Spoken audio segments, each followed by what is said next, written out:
Hello guys, in this chapter I want to talk about the blood vessels and the circulation of blood in our body. The blood vessels transport and distribute blood throughout the body to deliver material like oxygen, nutrient and hormone to different parts of our body and carry away waste product.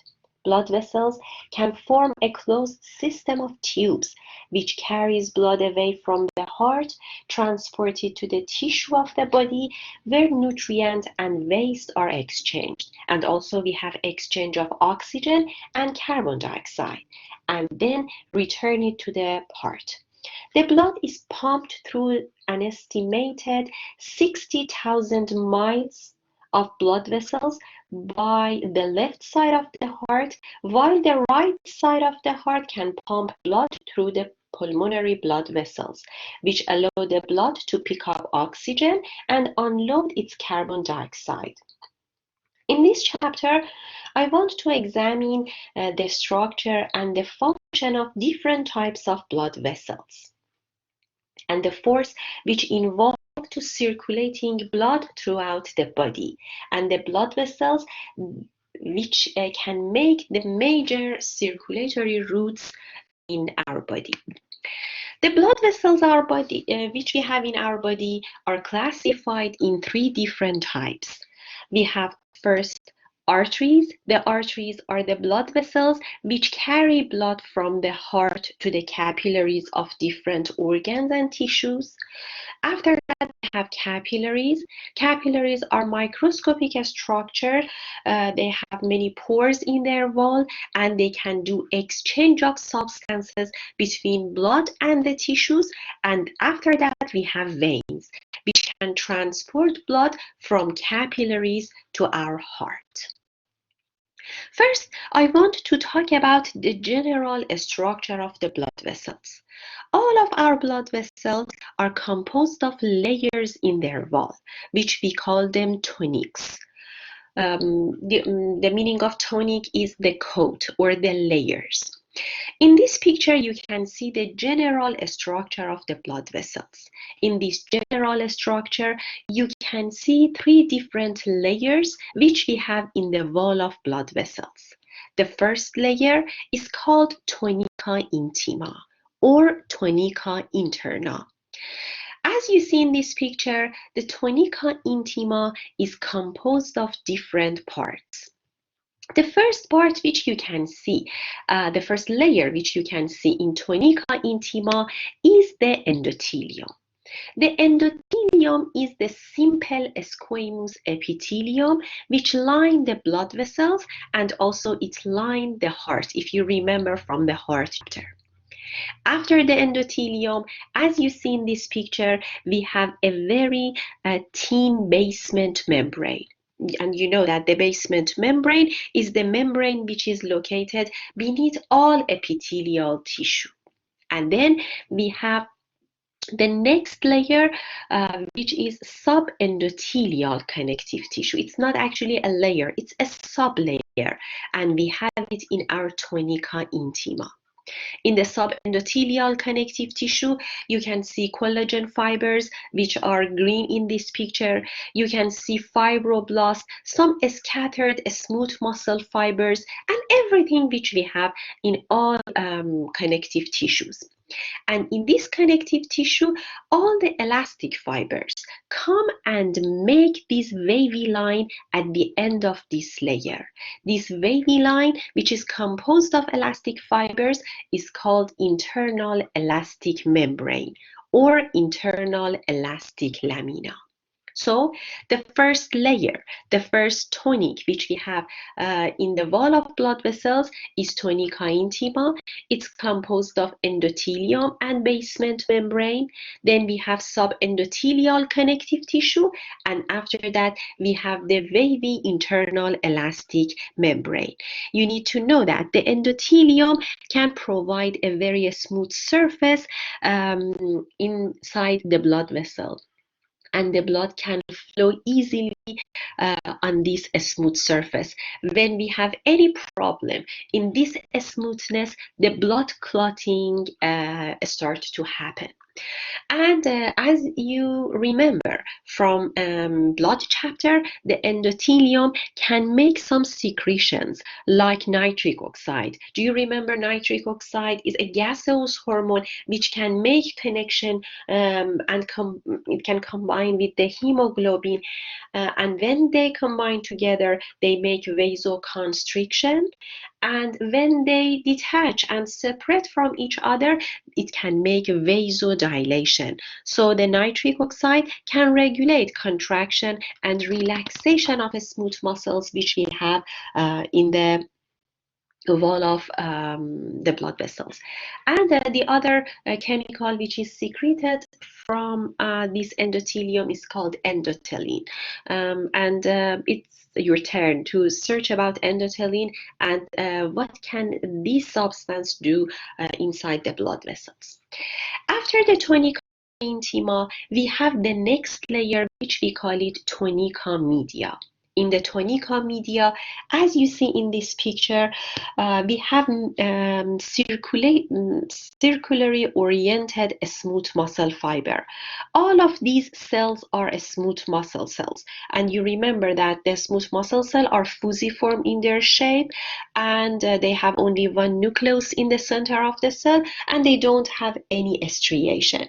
So they arrange circularly in the wall of the blood vessels, and they are supported by elastic fibers. Contraction of this smooth muscle can make vasoconstriction, and the blood vessels become smaller and more narrow, and relaxation of these muscle cells can make vasodilation, and we have widening of the blood vessel lumen.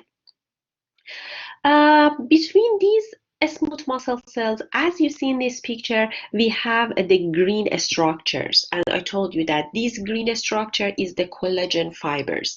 And they are the endomysium, actually, which we have around each muscle fiber. They are composed of collagen fibers and reticular fibers. And the elastic fibers are come and compress next to each other, and they are located at the end of tunica media, and they can make external elastic membrane. So as you see in this picture, the tunica media is sandwiched between internal elastic membrane. And after that, you can see the tunica adventitia. The tunica adventitia or tunica externa is the outermost layer of the blood vessel wall, and we have areolar connective tissue here. In this areolar connective tissue, you can see these adipocytes. You can see some blood vessels, smaller blood vessels in the wall of large blood vessel, and these smaller blood vessels can nourish the wall of our blood vessels, and we call it vasovaserum, blood vessel in the wall of blood vessel. So it can supply the tunica externa and tunica media for us. And we have many collagen fibers, elastic fibers here, and this tunica adventitia can adhere and attach our blood vessels to the neighboring structures. So this is the general structure which we have in the wall of blood vessels. From inside to outside, we have tunica intima, tunica media, and tunica adventitia. So the blood vessels has different tonics, tunica intima, media, and tunica externa, and the space which we have inside the blood vessel is called lumen. I told you that the tunica intima is the innermost layer of the wall. We have endothelium, which is the simple squamous epithelium, and we have subendothelial layer of areolar connective tissue. Then we have tunica media, the middle layer of the blood vessel wall, and the smooth muscle cells are circularly arranged in this layer, and we have elastic fibers here. The contraction of the blood vessels can make vasoconstriction, and it can narrow the lumen for us, and the relaxation of the blood vessels can make vasodilation, and it can widen the lumen. And the last layer is tunica adventitia or tunica externa. Let me type adventitia here for you.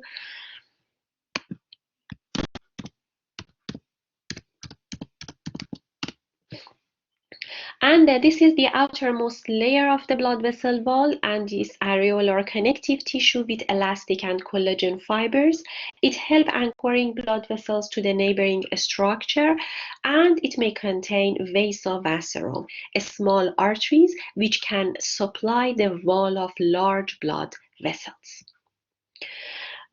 In this picture, you can see the histology of vasa vasorum. This is the small blood vessel in tunica adventitia. Besides vasa vasorum, we have the other structure which we call it nervi vasorum.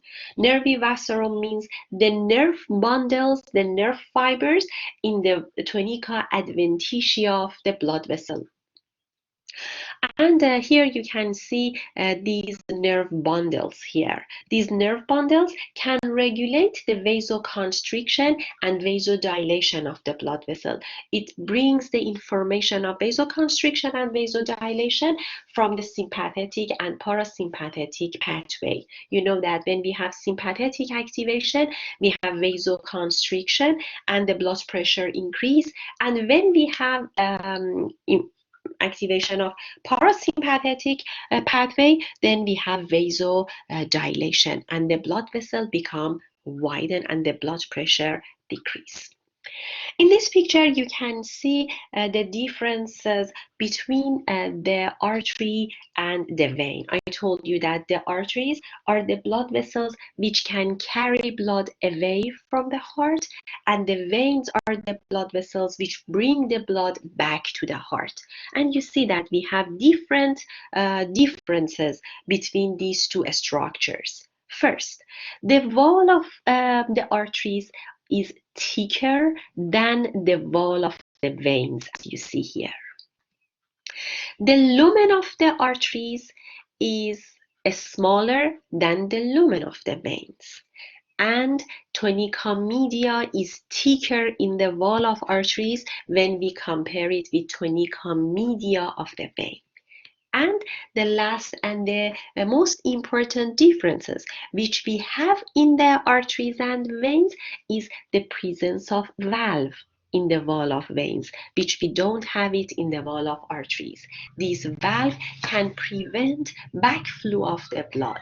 As you see in this picture, the valves are invagination of tunica intima and specifically endothelium to the lumen, and then this invagination go back again to the wall.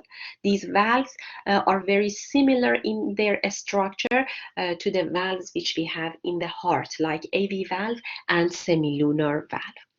The arteries and the veins, which can supply the same body region, are located near each other, next to each other, and we call them companion vessels. For example, you have a splenic artery which bring the blood to the spleen, and we have a splenic vein which drain the blood from the spleen, and these two blood vessels are located near each other, and I will show you these blood vessels in the lab. And between arteries and veins, you have the other type of blood vessel, which we call it capillary. The capillary is the site of exchange. As you see in this picture, the wall of capillaries become very, very thin, and this thin wall allow exchange of material and exchange of gases between the blood and the tissues.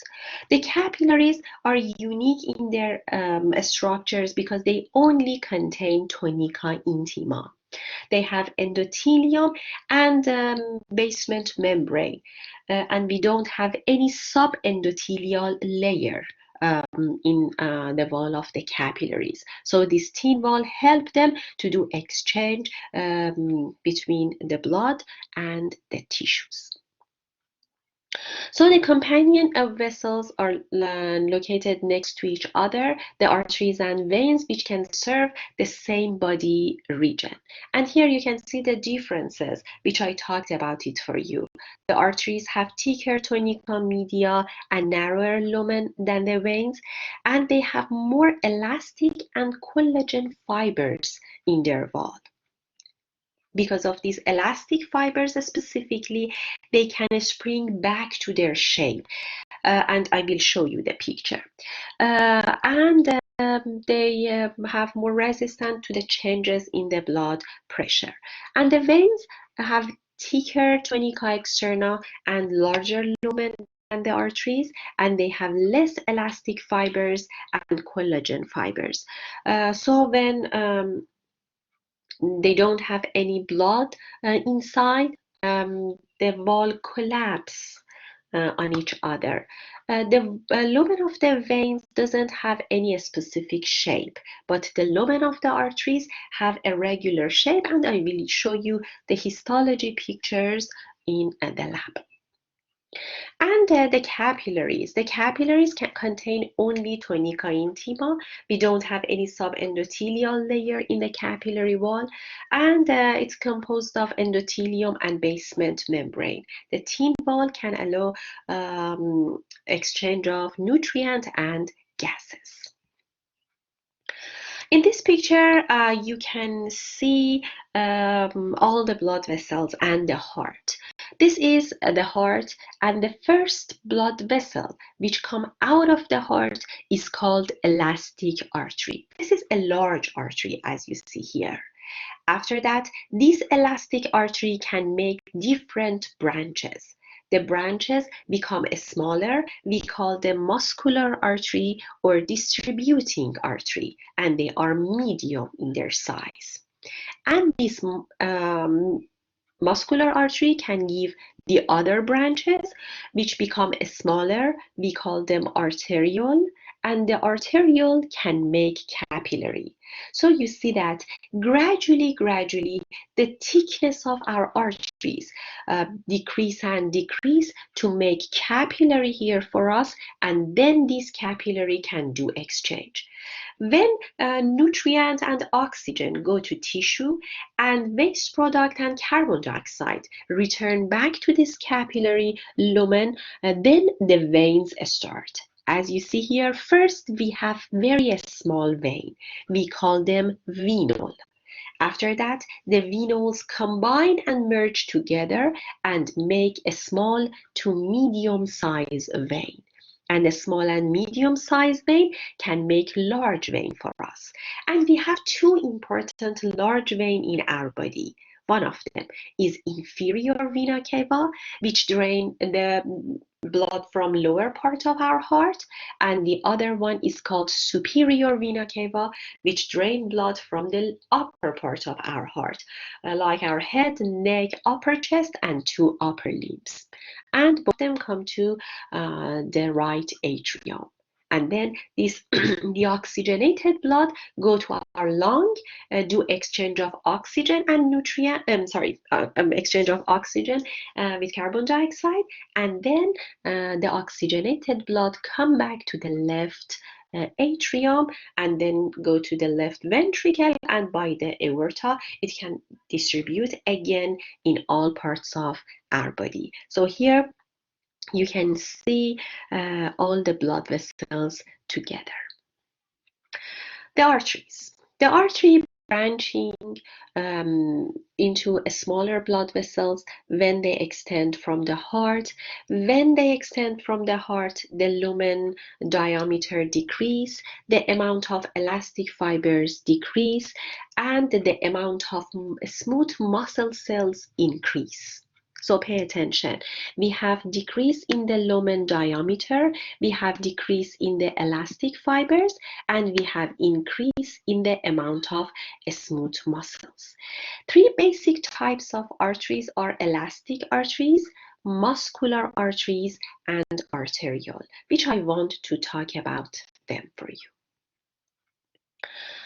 The arteries carry blood away from the heart to the tissues. The wall of arteries are elastic, and this elasticity allows them to absorb the pressure which is created by the ventricle when we have contraction of the ventricle and blood ejection. When your ventricle, specifically the left ventricle, go to systole or contraction, it can pump blood to the aorta. So the aorta should become expanded to receive this blood, and then it should recoil back to its normal shape. I will show you the picture. And because of the smooth muscles which we have in the wall of arteries, we can regulate the diameter of the arteries. So we can do vasoconstriction and also vasodilation. This is the picture of elastic or conducting arteries. Elastic or conducting arteries are the largest arteries. Their diameter differ between 2.5 to 1 centimeter. So in the beginning of aorta and pulmonary trunk, the diameter is 2.5, and when we go away from the heart, the diameter decreases. It can conduct blood from the heart to muscular arteries. They have large proportion of elastic fibers which allow the stretching and then recoiling back. And these elastic fibers can help propel blood through these arteries when we have diastole in our heart. And we have some elastic arteries in our body. The most important one are aorta and pulmonary trunk, and we have common carotid and common iliac arteries as the large or elastic or conducting arteries.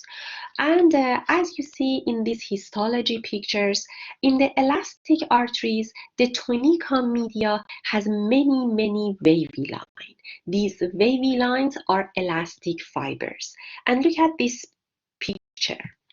These elastic fibers help stretching of the arteries during ventricular contraction. And you see that at the time of contraction or systole, when the blood is ejected to the aorta, the lumen of aorta become bigger and bigger.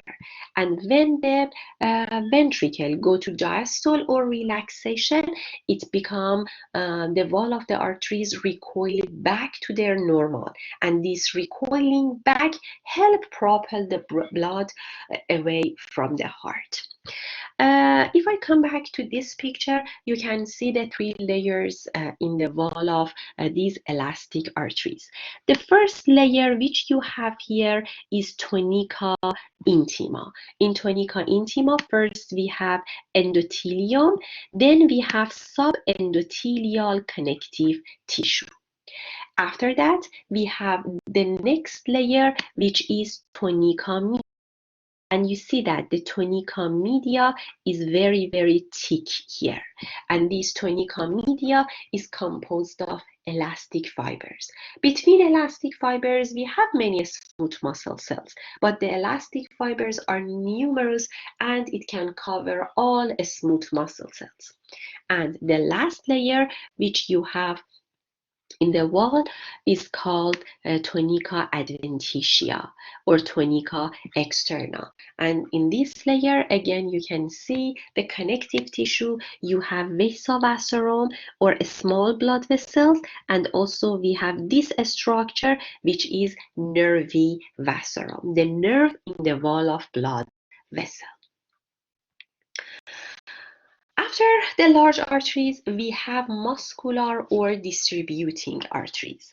They are medium-sized arteries, and their diameter starts from 1 centimeter to 0.3 millimeter. Because of their size, we call it medium size, and they can distribute blood to different arterioles, so we call them distributing arteries. The muscular arteries have thicker tunica media, and they have multiple layer of smooth muscle cells. The smooth muscle cells layer are between 6 to 40 layers of the smooth muscle, depends on the size of these arteries. And unlike the elastic arteries, the elastic fibers in muscular arteries are confined in two specific structures, as I talked about it before in the general structure of the blood vessels.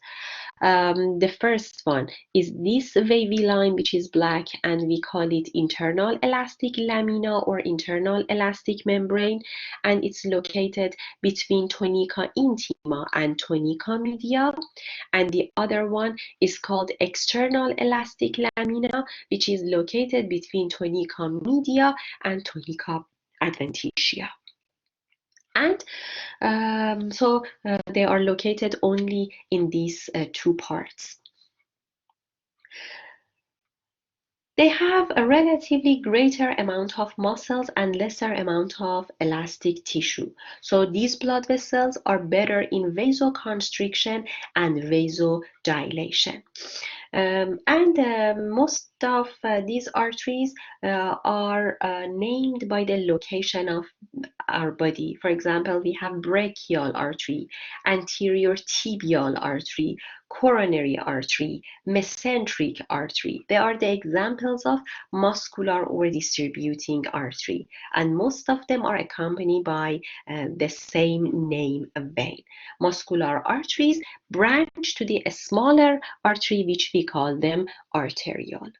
The arterioles are the smallest arteries. Their diameter is between 3 millimeter to 10 micrometer. So their diameter becomes smaller and smaller. The arteriole have fewer than 6 layers of smooth muscles in their tunica media. The larger arteriole have 3 tonics, intima, media, and externa or adventitia, whereas the smallest arteriole may have only a tunica intima with a single layer of smooth muscles. The smooth muscle in the wall of arteriole can go to contraction and relaxation. This contraction is called vasomotor tone, and it's regulated by vasomotor center, which we have in our brain stem. And by vasoconstriction and vasodilation, it can regulate the blood pressure and the blood flow in different parts of our body. When it becomes vasodilated, it can help more blood to go to one tissue and area. When it goes to vasoconstriction, it doesn't let that much blood to go to that part. And the regulation of systemic blood pressure and the blood flow is the responsibility of our arteries, and it's important fact. In this picture, you can see 3 arteries. The first one, which starts from the heart, is the elastic or large artery. We have many elastic fibers in the tunica media. After that, we have muscular artery. Instead of elastic fibers, we have more muscles, and our elastic fibers are located only in internal and external elastic lamina. And the last artery is called arteriole, which is the smallest arteries. We have a disease which we call it atherosclerosis. The atherosclerosis is the progressive disease of elastic and muscular arteries, and it happens because of the atheroma or this plug or thickening of the tunica intima in the wall of blood vessels. As you see here in this part, the tunica intima become thicker and the lumen become narrow. It has different problems can lead to atherosclerosis, like infection, some trauma, hypertension. All of them can make injuries to the endothelium And when the endothelium has problem, suffer, then the inflammatory reaction take place. The damaged endothelium become more permeable to leukocyte and platelet. So leukocyte and platelet come and adhere here, and they start inflammatory response. At this time, the LDLs and VLDLs, which are the different lipoproteins which we have in our blood vessels, can easily deposit in this part. And after that, this tunica intima become thick. For treatment of this disease, as you see in this picture, we need to do angioplasty. During angioplasty, a physician insert a balloon tip catheter into the artery and open the arterial wall and then place the stent here. This stent help the wall of the lumen of the arteries become bigger and the blood can easily pass through the capillary. Most of the times it happens in coronary arteries, the arteries which we have in the wall of our heart, which can make heart attack and heart infarction. And we need to do angioplasty in this part. And as you see here, the stent remain in the blood vessel, and then we can take the balloon out. The hypercholesterolemia can increase the risk of atherosclerosis. Male more affected than female.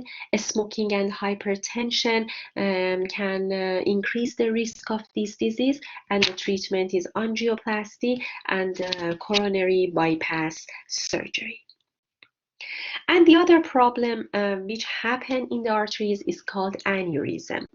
The elastic and muscular arteries are generally less able to withstand the forces from the pulsating blood as we age. Systolic blood pressure may increase with age, and it can make a problem.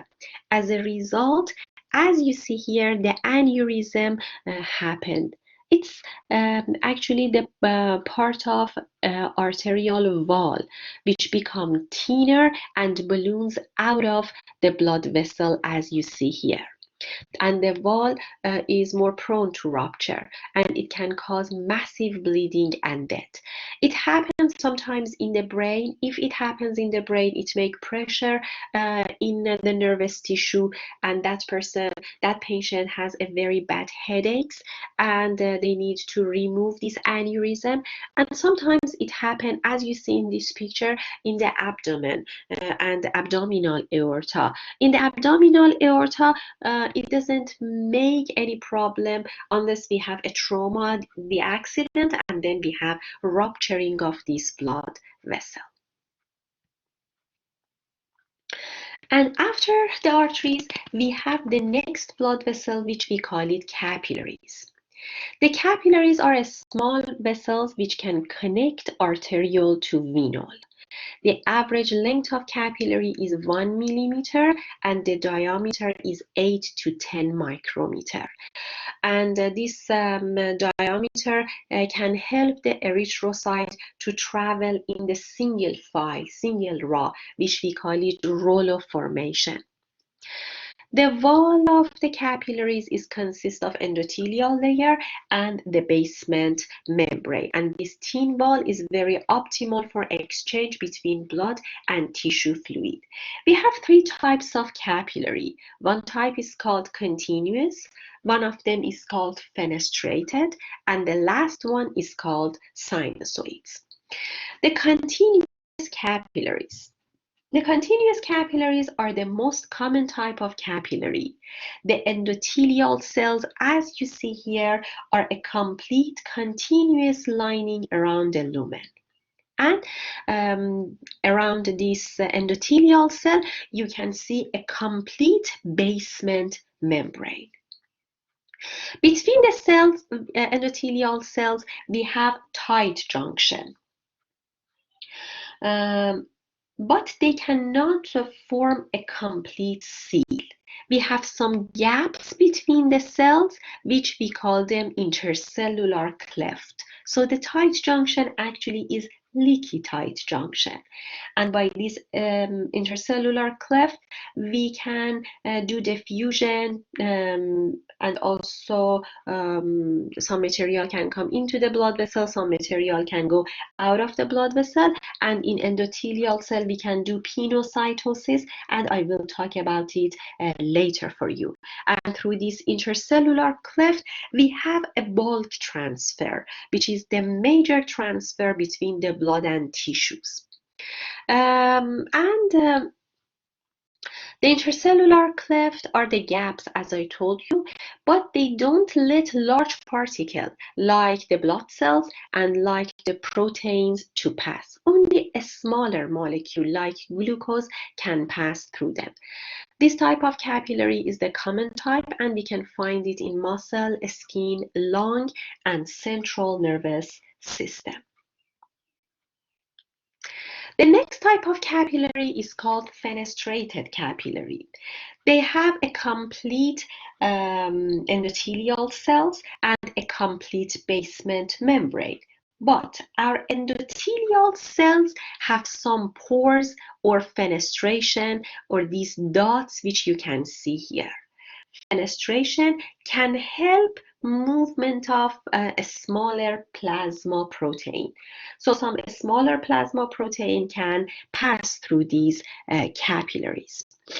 The example of this structure and this type of capillary is in our small intestine, which wants to absorb nutrient. We have this capillary in the ciliary process of the eye, and it can make aqueous humor, or that fluid which we have in our eyes.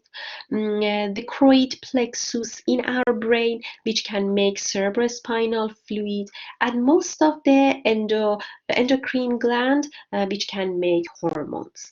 And also we have them in the kidneys, where we want to do filtration of the blood. And the last type of capillaries are called sinusoids. Sinusoid, as you see here, are very strange in their structure. They are discontinuous capillary. As you see here, they have incontinuous or incomplete lining of endothelial cell with large fenestration and large opening. And the basement membrane, which is located around them, is discontinuous, and sometimes it's absent. This opening can help large substances like the blood cells and large protein pass. We have this type of capillary in our bone marrow, and you know that the bone marrow make the blood cells, and these blood cells can easily pass through these gaps and come to the lumen of the blood vessels. We have this type of blood vessel in our spleen. Do you remember in the spleen we can digest and do phagocytosis of red blood cell? So we need some large fenestration to help red blood cell to come out of the capillary. And also in some endocrine gland which wants to make protein hormones, we have this type of capillaries. And a common feature which we have in the organs with this type of capillary is they have a reddish color, like the spleen, like the liver. And the capillary bed. The capillaries don't function independently. So have a group of capillaries to function together and make a capillary bed. So a group of capillaries are called a capillary bed. This capillary bed fed by a metarteriole. The metarteriole is a blood vessel which branch from the arteriole. Let me show you this picture. In this picture, you can see one arteriole, and the branch of this arteriole is called metarteriole. The metarteriole is the branch, And this is the proximal part of the capillary bed. And in the meta-arteriole, as you see here, we have some rings of smooth muscle cells. The distal part of the meta-arteriole doesn't have this ring of smooth muscles, and we call it thoroughfare channels. And the thoroughfare channels are connected to the post-capillary, which drain the capillary bed. Vessels called true capillaries branch from the and make up the bulk of capillary bed. So this is the meta-arteriole, and you can see some branching. They are true capillaries. And at the beginning of these true capillaries, you can see a valve. This valve or this smooth muscle ring is called pericapillary sphincter. If this pericapillary sphincter is relaxed, it helps the blood to come to this capillary bed. If this pericapillary sphincter go to contraction, you see that we don't have any blood here in the capillary bed, and the blood can move from the meta-arteriole to thoroughfare channel and then to the post-capillary venule. So this pericapillary sphincter can control the blood flow into the true capillaries. Sphincter relaxation permits blood to flow in the true capillaries, and sphincter contraction cause blood to flow directly from the meta-arteriole to thoroughfare channel and to the post-capillary venule, and we don't have any exchange.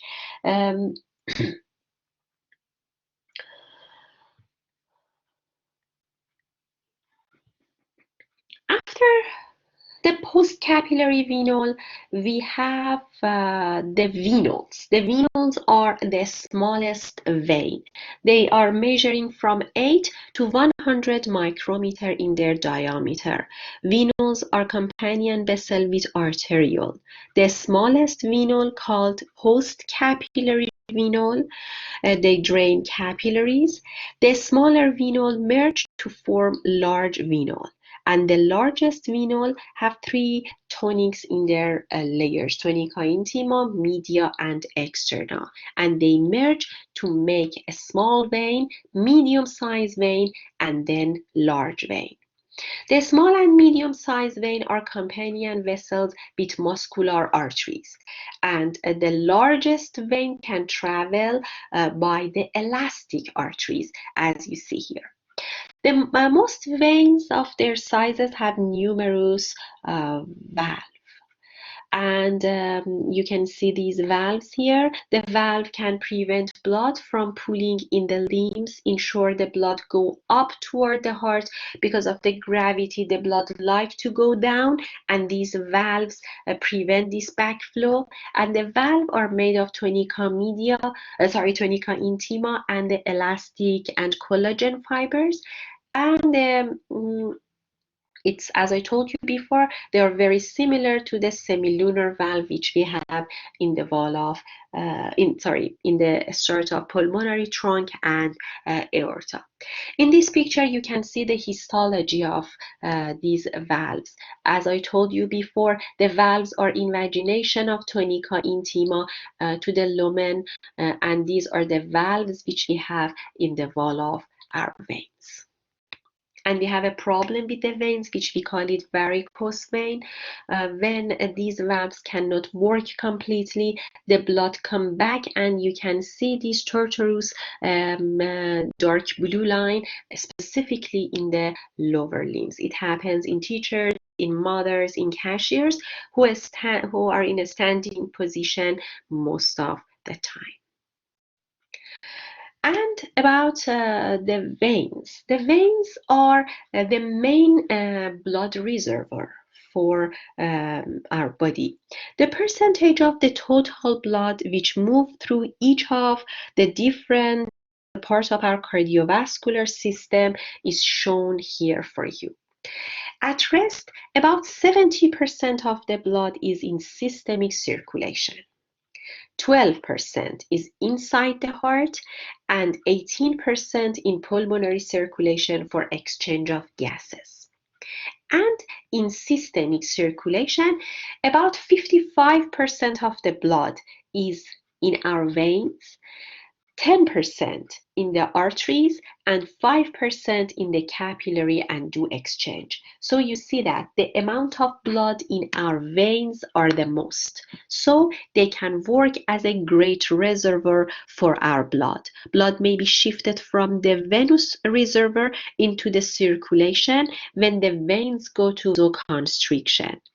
And when they are dilated, more blood come back to them and reserve them for the time of need.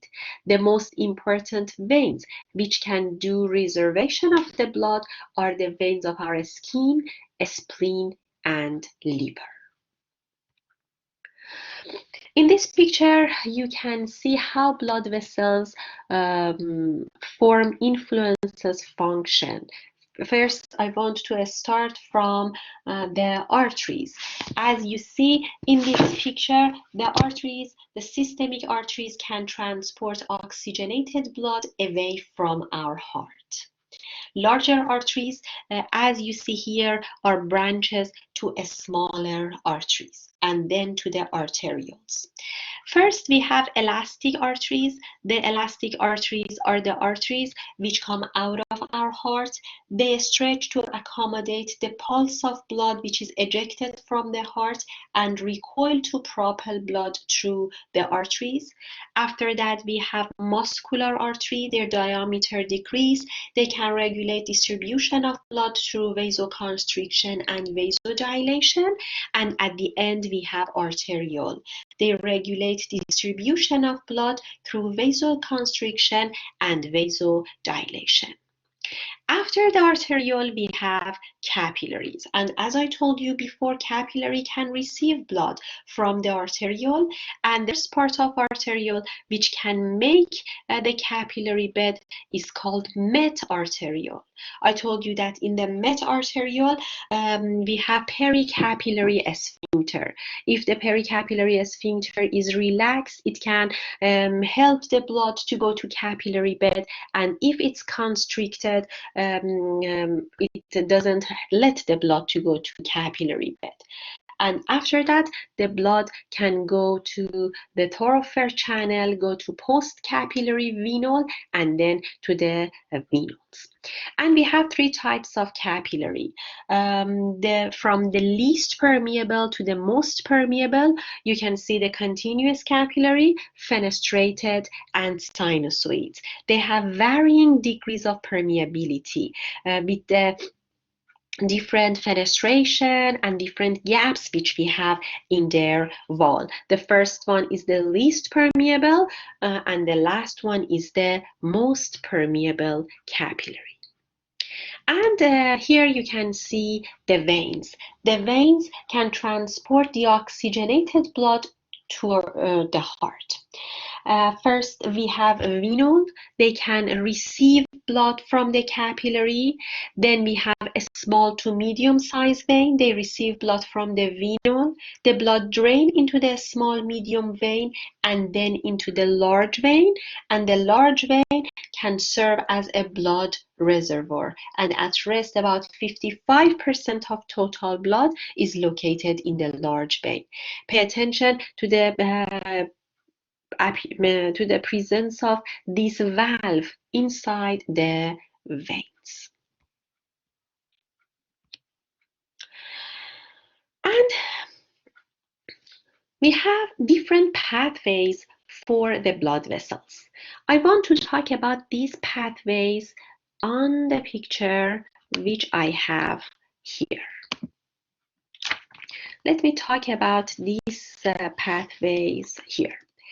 The first pathway is called simple pathway. In the simple pathway, one major artery delivers blood to one organ or one region of the body. It branches to a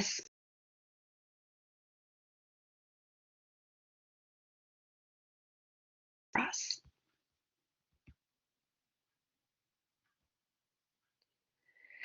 as you see in this picture. It can make a capillary bed.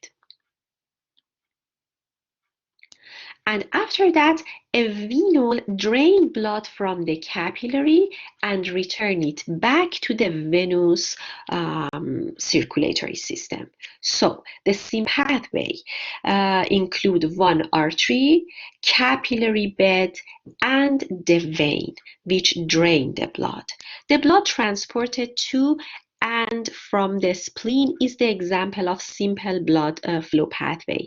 A single splenic artery deliver oxygenated blood to the spleen, and then we have exchange of nutrient and gases, and then the splenic vein drain the oxygenated blood from the spleen. Arteries that provide only one pathway through which blood can reach an organ are called end arteries. After that, we have some alternative pathways. The first alternative pathway is this one. Let me first talk about the term of anastomosis. We have several alternative circulatory pathway, and all of them include various types of anastomosis and also portal system. They differ from the simple pathway in the number of arteries, capillary bed, and vein which serve an organ or region of the body. There are three alternative pathways are designed as anastomosis.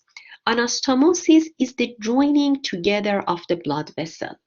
If we have joining of arteries, we call it arterial anastomosis. The arterial anastomosis include two or more arteries which merge together and serve one part of our body, supply one region of our body. For example, we have superior and inferior epigastric arteries, and both of them can serve the abdominal wall. Other vessels, such as coronary arteries, may have anastomosis, but they are very, very tiny. And instead of anastomosis, we call them functional end arteries. The other type of anastomosis is called venous anastomosis. It includes two or more veins which drain one part of our body, one region of our body. We have venous anastomosis in upper limb. In upper limb, we have three veins: basilic, brachial, and cephalic vein.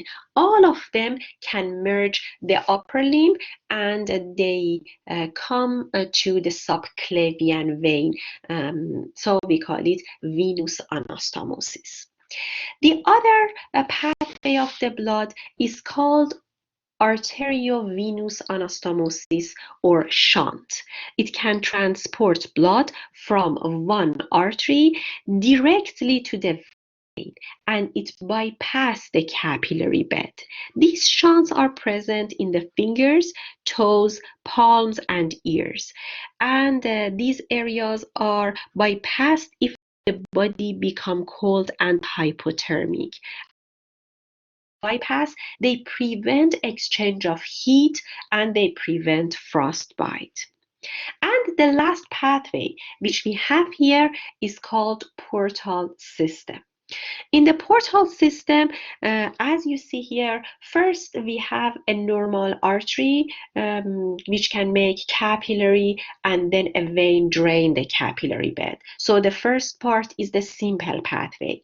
But you see that this vein can again make capillary bed, and the other vein drain the second capillary bed.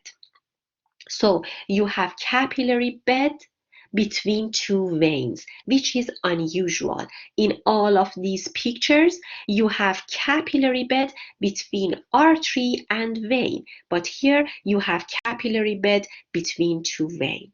We call it portal system, and we have it in the hypothalamus and anterior pituitary gland, and also we have this portal system in our liver, which I will talk about it in the digestive system for you. So these are the different pathways: simple pathway, and we have different anastomosis and alternative. arterial and venous anastomosis, arteriovenous shunt, and we have portal system. And at this time, you need to answer these questions. What type of tissue can make the tunica media? Which type of artery is the largest? What is the portal system? And which type of capillaries are the leakiest one?